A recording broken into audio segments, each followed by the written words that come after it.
more than 6 months, most of us have been tapping Hamster, and many are already discouraged and are stopping out. And finally, we have been waiting for the team to speak. Now they are spoken. So let's all listen to the Hamster team. In this video, watch to the end so that I can hear what the team have to say about Hamster. So let's watch it. The fact is that when Hamster Combat was created, in a good way, nobody anticipated that much of attention. So the fact that we gathered 300 million users, if I'm not mistaken, in June or July, I'll double check with the team. It's tremendous growth. And what we expected before, right? We expected just a general, ordinary launch, and then airdrop, and things are pretty smooth, and people know how to do this.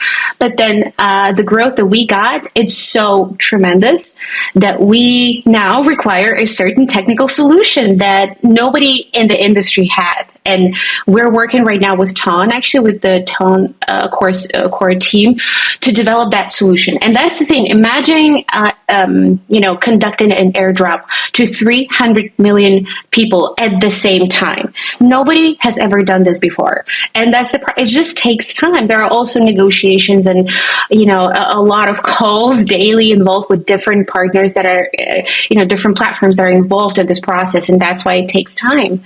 So it's just to ensure that our airdrop as smooth as possible. Just imagine getting 300 million people upset. That would be unpleasant, to say the least. And so that's what we're working on the solution that will allow us to do this as greatly and as smoothly as possible, so everybody could get their airdrop at the same time. Otherwise, it's going to be a huge mess, just a huge one. Yeah, for sure. And then also, a big challenge, I assume, must be bots. It seems like, unsurprisingly, when it's, everyone wants to farm an airdrop, people sort of see how many accounts they can farm it on. We definitely have sort of experienced it in terms of when we've had Telegram groups share our stories, and we get insane number of hits to the website, of which, some of it's real traffic and then some of it's sort of clearly automated. How challenging is it to deal with the sort of number of bots and ensuring that the airdrop is sort of distributed to real people? Here's the thing, right? We actually touched on this one with one of your reporters, right, in the interview. It is not we don't have more bots than Notcoin did before the airdrop. Here's the thing. We cannot allow people not to play on different devices. That's the thing, right? So they can play at using different devices. So that's something that we don't consider bots, right? It's just people having different accounts and trying to farm as much as possible. But when it comes to bots, first of all, sometimes you can tell that they're a bot just by behavior, right? But sometimes you cannot, because the amount of players are just insane. And the game itself is really complex. And on the back end, we're introducing new cards and new daily combos every single day. And so sometimes it takes our, resources from that. And the bots that we see, we ban them. And before the airdrop, we're going to be cleaning the area a lot.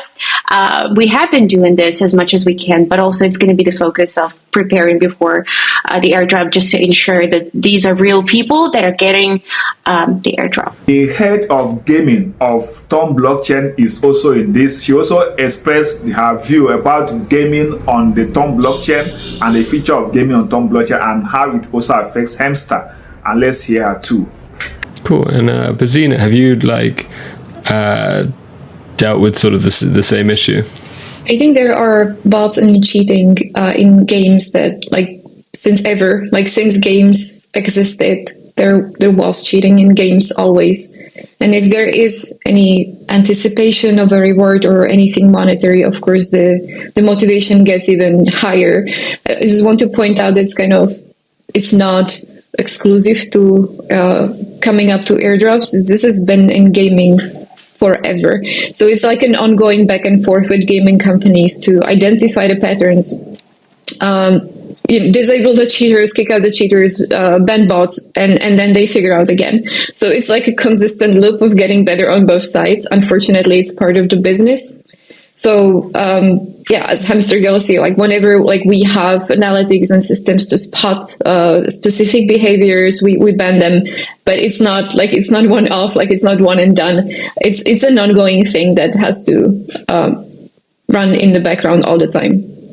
Yeah, and just to add to that, you can actually automate that, right? I think Rosanna would agree with me. This is not something that you can automatically do, because otherwise you'll be banning people that are real but just acting like bots. Yeah, it also happens. Yeah, and then you get even more conversations in chats. Oh my God, I'm yes. unfairly banned. It happens all the time, Yes. all the time. So yeah, it's a continuous balancing thing. So my people, you have listened to Hamster Team. They have spoken. So let me know your comment. What do you think about Hamster as a team reality? What are they saying? What is your own take about it?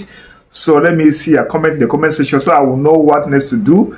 And also like, share, and subscribe, and share the video to all your Hamster Team members. Let us see what we can do, and let's work together to see the next step. So remember to subscribe and share, so that we can get more updates on Hamster and other blockchain projects. There are many that are launching. No, some of them watch my video. I've done video on dogs, on other ones that are also paying well. Thanks for watching, and let's meet at the top.